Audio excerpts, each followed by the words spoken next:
करें सर शुरू। जी। आज गंगवा गांव के अंदर हमारे भाई सुरेश जी ने, हरपाल जी ने, महावीर जी ने, सब साथियों ने आज मिलकर ये जो आयोजन किया है, ये संघर्ष का एक बिगुल है पिछड़ा वर्गों को कांग्रेस पार्टी की मुख्य धारा से जोड़ने का, और इसके लिए मैं इनका धन्यवाद करता हूं।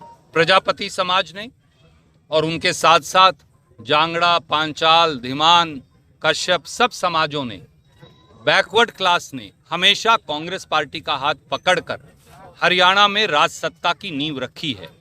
ये भी सही है कि भारतीय जनता पार्टी के दुष्प्रचार के चलते जिस प्रकार से उन्होंने राजकुमार सैनी जी का दुरुपयोग किया, उसके चलते उन्होंने बैकवर्ड क्लास समाज के अंदर दरार डाली। 9 साल की भाजपाई सत्ता ने यह साबित कर दिया कि भारतीय जनता पार्टी और खट्टर सरकार ने बैकवर्ड क्लास, कमेरा वर्ग और मजदूर वर्ग के साथ लूट का धंधा किया, फरेब की दुकान लगाई और हर प्रकार से बरगलाने का व्यापार किया। समाज का कमेरा वर्ग, पिछड़ा वर्ग समाज के साथ साथ भाजपा जजप्पा की वास्तविकता को पहचान चुका है। बैकवर्ड क्लास समाज को कांग्रेस पार्टी की मुख्य धारा में लाने और नए सिरे से जोड़ने की एक नई मुहिम हम सम भाइयों ने शुरुआत की है, क्योंकि कांग्रेस पार्टी का ये मानना है कि हरियाणा का समाज एक गुलदस्ता है, उसमें किसान और मजदूर, बैकवर्ड और अनुसूचित जाति, और उसमें समाज के अलग अलग हमारे भाई जो शहरों में रहने वाले, चाहे पंजाबी समाज के लोग हों, चाहे अग्रवाल समाज के लोग हों, चाहे रोड राजपूत ब्राह्मण समाज के साथी हों, चाहे किसान वर्ग हो, जब तक ये सब साथ जुड़कर इकट्ठे नहीं चलेंगे, हम नए हरियाणा का निर्माण नहीं कर पाएंगे। नए हरियाणा के निर्माण की और एक नए 36 बिरादरी के समाज के निर्माण की एक नव शुरुआत आज हमने गंगवा की संतों की धरती से की है।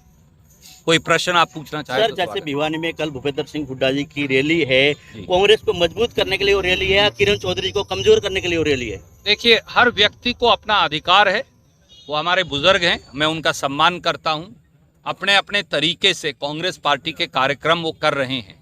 हमारा लक्ष्य केवल एक ही है, जो राहुल गांधी जी ने दिया, जो यहाँ लिखा है, हाथ से हाथ जोड़ो और नए भारत की एक उम्मीद को लेकर आगे बढ़ते जाओ। तो हमें नया हरियाणा और नया देश, उसका निर्माण करना है, क्योंकि देश में बेरोजगारी, देश में महंगाई, देश में नफरत की खेती, देश में जात पात का बंटवारा, देश में धर्म का बंटवारा, उसने भारत को और खास तौर से हरियाणा जैसे तरक्की पसंद प्रदेश को, जो देश में सबसे पहले नंबर का प्रदेश था, उसको पिछड़ा दिया है, उसे पिछड़े मोड़ पर लाकर एक खड़ा कर दिया है। अगर उस जमीनी धरातल की सच्चाई को बदलना है तो फिर गरीब और कमेरे वर्ग को साथ लेकर चलना है, और इसी संकल्प की सिद्धि में हम सब लगे। सर, बैकवर्ड क्लास को पंचायतों में 7% आरक्षण दिया, BCA को बनता 27 है। क्या कांग्रेस सरकार आती तो 27 पे काम करेगी? देखिए, मैंने जैसा कहा, सबसे पहला काम करने की जरूरत है। अगर प्रजापति समाज, पांचाल समाज, सुनार समाज, नाई समाज, जांगड़ा समाज, धीमान समाज, कश्यप समाज, मैं बोलता जाऊं, बहुत सारी बिरादरियां हैं, अगर उनका बेटा और बेटी क्लर्क और पीएन लगने के योग्य है क्लास 3 और क्लास 4 में, तो वो DSP, deputy excise and taxation commissioner, DFSO, district food and supply officer, HCS, ये सब क्यों नहीं लग सकता? लग सकते। इसलिए हमने पहला संकल्प यही लिया है कि 2016 का बीजेपी का बनाया हुआ कानून तोड़ेंगे और 27% आरक्षण क्लास 1 से क्लास 4 तक पिछड़े वर्गों को देंगे। दूसरा है नुमाइंदगी की बात। आप याद करिए कि नुमाइंदगी में पंचायती राज संस्थाओं में पहली बार SC BC महिलाओं को आरक्षण राजीव गांधी जी ने संविधान के 73वें और 74वें संशोधन में प्रावधान करके दिया था, जब कांग्रेस की सरकार थी। उनका जो संपूर्ण अधिकार है, हम वो उनको देंगे, इसके लिए हम कटिबद्ध हैं। जैसे गरीब तबके की वोट की हम बात करें तो आपने कहा कि कांग्रेस के साथ वो वोट थी, आज एक तरह से भारतीय जनता पार्टी को मतदाता उसके साथ लगी हुई। क्या लगता है कांग्रेस पार्टी उन मतदाताओं को वापस करने में लगी हुई है? भारतीय जनता पार्टी और जजप्पा एक कपटी सरकार है, छल और धोखे वाली सरकार है।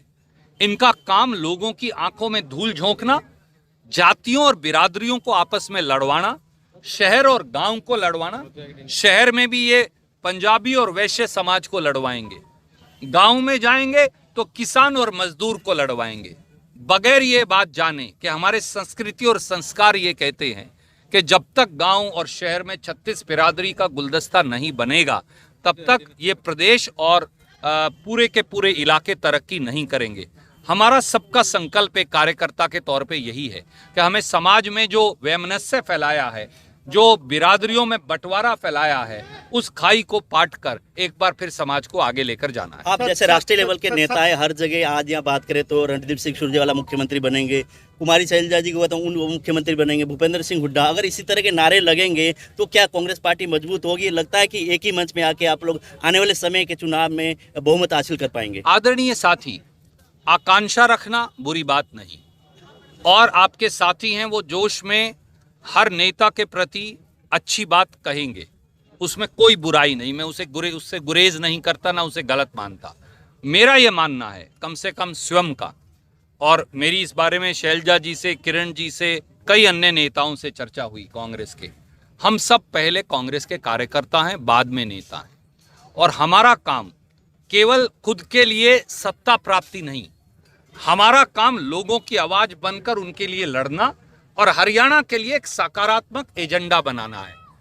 अगर हरियाणा कल भाजपा जजप्पा के विशैली सरकार से छुटकारा पा सके, मैं आज ही राजनीति से रिटायर होने को भी तैयार हूं। हरियाणा के लिए, हरियाणा के 2.5 करोड़ लोग हमारे व्यक्तिगत स्वार्थ से बड़े हैं, परंतु आकांक्षा, इच्छा, जोश, ये सब बातें उसका एक माध्यम है। मैं ये मानता हूं कि हमारे पास केवल निशाना अर्जुन की तरह मछली की आंख है, और वो मछली की आंख है हरियाणा में सत्ता परिवर्तन और व्यवस्था परिवर्तन दोनों चीज करना। सर, पूरा हरियाणा में किसान मजदूर लड़ रहा है जन विरोधी नीतियों के खिलाफ, कांग्रेस कहीं भी सड़कों पे नहीं दिख रही, उस पे क्या कोई प्लान रहेगा लड़ने का? आदरणीय साथी, आप कुछ दिन इंतजार करिए, जैसे आज आपने गंगवा में देखा, आप पूरे हरियाणा के कोने कोने के अंदर नए साथियों को कांग्रेस से जुड़ते और कांग्रेस को आंदोलनरत देखेंगे। धन्यवाद।